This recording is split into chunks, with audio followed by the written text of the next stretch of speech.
کئی ایسے سوال بھی ہیں جو نوجوان نہیں کرتے، گھبراتے ہیں کہیں مولانا سے کریں گے ڈانٹ نہ دیں۔ کبھی بھی سوال سے گھبرایا نہ کرو۔ ان بیماریوں کا علاج اگر ہونا ہے تو مکتب اہل بیت میں ہونا ہے۔ کڈنی خراب آپ ہاسپٹل جاتے ہو، آنکھ خراب ہو ڈاکٹر کو دکھاتے ہو۔ یہ جو عقیدتی شبہات، وسواس جو شیطان من الجنت والناس اور خناس آپ کے ذہنوں میں وسوسے کرتا ہے، یہاں تک کہ ایک جوان نے کہا کہ مولانا جب نماز پڑھتا ہوں تو نماز میں شیطان اللہ کے لیے میرے ذہن میں برے خیالات پیدا کرتا ہے۔ اب کہتا ہے کسی مولانا کو کیا بتاؤں، کسی کو سمجھ بھی نہ آئے کہ من ہی من میں اللہ کو برا بلا بولتا ہوں، کیا کروں ان وسوسوں کا؟ میں نے کہا پھر تم نے کیا کیا؟ کہ بس یہ کہ میں نماز چھوڑ دی ہے میں نے کہا شیطان تو کامیاب ہو گیا، وہ چاہتا یہی تھا تجھے وسوسہ دے اور تاکہ تم مصلی عبادت سے کیا ہو جائے، دور ہو جائے۔ شیطان 7000 سال عبادت کرنے والا ہے، وہ آپ کے لیے جو جال بچھاتا ہے نا وہ آپ کی سوچ سے بڑا ہے۔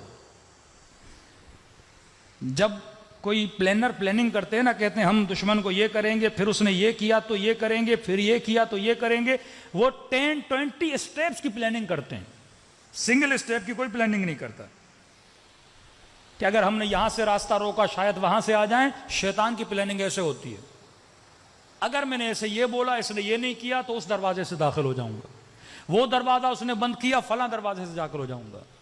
شیطان آپ کو جو گیم کھیلتا ہے آپ کے ساتھ، وہ آپ کی زمین میں نہیں کھیلتا، پہلے آپ کو اپنی زمین میں لے آتا ہے، اور جب آپ شیطان کی زمین میں شیطان کے ساتھ کھیلو گے تو ان دی اینڈ جیت کس کی ہوگی؟ شیطان کی ہوگی۔ اور وسوسے کی مثال اس تسبیح کی طرح ہے، اسے بولتے ہیں حلقہ جو گول ہے۔ وہ کیا کرتا ہے؟ آپ کے ذہن میں وسوسہ لاتا ہے، ایک وسوسہ دور کیا، دوسرا دور کیا، تیسرا دور کیا، چوتھا، اور اس رسی کو نیچے سے باندھ دیتا ہے۔ آپ گھومتے رہو گے، وسوسہ کبھی ختم ہوگا ہی نہیں، حلقہ بنا دیتا ہے۔ اب اس حلقہ شیطان سے انسان کو وہ کیسے نکلے گا؟ ایک بچہ تھا کہنے لگا مولانا میری ماں نے ہمارا جینا حرام کر دیا۔ بھائی کیا کیا آپ کی امی نے؟ کہا اسکول سے آتے ہیں، کالج سے آتے ہیں، فوراً دروازے پہ کھڑا کر دیتی ہے، تیرا پاؤں نجس ہے، پتہ نہیں تیرا کیا نجس ہے، جلدی جاؤ۔ یہ نہیں کہ پاؤں دھو کے آؤ، نہا کر آؤ۔ کہ دن میں 4-5 مرتبہ نہانے کے لیے بھیجتی ہمیں، کیونکہ وسوسہ ہے۔ وضو کرتی ہے تو 10 مرتبہ ہاتھ کو دھوتی رہتی ہے۔ دین نے کہا 2 مرتبہ تو 2 مرتبہ، اب جتنے وسوسے آتے ہیں پھینک دو ان کو۔ 3 مرتبہ کپڑا دھونے سے پاک ہو جاتا ہے، اب چھوڑ دو، وسوسوں کو چھوڑ دو۔ سختی سے معصوم نے منع کیا ہے۔ مولا کا صحابی نماز پڑھ رہا تھا، ناک سے خون کا قطرہ گرا، زمین پہ گرا، اب اس کے ذہن میں شروع ہوا زمین پہ کیا ہوگا، زمین کے نیچے کیا ہوگا، نیچے سے پاؤں کو لگا ہوگا۔ امام نے کہا تجھے کس نے کہا تھا تو اتنا سوچے؟ ظاہر پہ اکتفا کر، وسوسوں میں جتنا چلتا جائے گا وہ اتنا تجھے اندر گھیرتا جائے گا۔ یہاں تک مومنان نے کہا کہ مولانا میں ذہنی مریض ہو گئی ہوں، میرا بچہ گھر سے باہر جاتا ہے فوراً ذہن میں آتا ہے پتہ نہیں بچے کا ایکسیڈنٹ ہو گیا، موٹر بائک سے گر گیا، کسی نے مار نہ دیا ہو، کسی نے اغوا نہ کر دیا ہو، کہ جب تک وہ گھر نہ آئے میں 100 مرتبہ مرتی ہوں 100 مرتبہ جیتی ہوں۔ سکون انسان کو تباہ کر دیتا ہے اگر عقل انسان پہ حاکم نہ ہو۔ ایک تو وہ مریض ملا کے لگا مولانا دروازہ کھولتا ہوں تو میرے ذہن میں آتا ہے میرا ہاتھ دروازے کے ساتھ چپک جائے گا، اور پھر سوچتا ہوں ہاتھ نہ لگاؤں کیا کروں۔ اب ذہن کا کمال کیا ہے؟ ذہن جب کوئی چیز سوچتا ہے تو اس کے اینڈ تک جاتا ہے۔ مثلا آپ یہ سوچو گے میں اگر ایئرپورٹ پہ جا رہا ہوں اور جہاز پہ نہ پہنچ پاؤں تو ذہن نتیجہ بتاتا ہے، نہیں پہنچو گے جہاز اڑ جائے گا، جب اڑ جائے گا ٹکٹ کے پیسے ضائع ہو جائیں گے، یہ ہوگا وہ ہوگا، اتنی زحمتیں۔ اب یہ سارا اسٹریس آتا ہے، آپ پہنچ بھی جاتے ہو لیکن وہ آپ کو ایسا دکھاتا ہے آپ پہنچے بھی نہیں ہو، جہاز نکل گیا ہے۔ اچانک آپ کے دل میں درد ہوا، ذہن ایکٹیو ہو جائے گا، اچھا یہ درد ہوا ہے، ہو سکتا ہے اٹیک آنے والا ہو، اٹیک آئے گا تو مر جائے گا، بیوی کا کیا ہوگا، بچوں کا کیا ہوگا، وہ ساری پلاننگ قبر تک بھی پہنچا دیتا ہے آپ کو۔ اتنے وسوسے آپ کے ذہن میں لاتا ہے۔ توکل کا مطلب ہے خود کو رہا کرو، کس کی طرف؟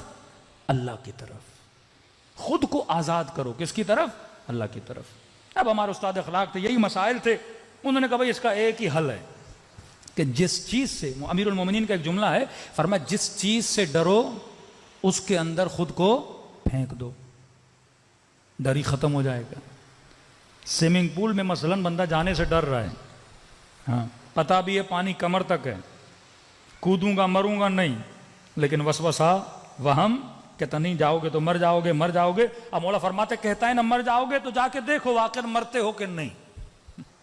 کیلکولیشن تو تم نے عقل سے کر لی نا کہ پانی چھوٹا ہے جاؤں گا نہیں مروں گا، جب کیلکولیشن کر لیے تو ڈر کیسا، اس کے اندر کود جاؤ۔ اس ماں کا تمہیں برا نہ لگے، لیکن یہ حل ہے امیر المومنین کا۔ شیطان کیا کہہ رہا ہے؟ بچہ مر جائے گا، بولو اللہ کی امانت ہے، مر گیا تو مر گیا۔ جب تم ڈر ختم کرو گی اس دن کے بعد کبھی وہم اور وسوسہ نہیں آئے گا۔ ایک بار بابا سے بلند صلوات پڑھے محمد وعلی محمد۔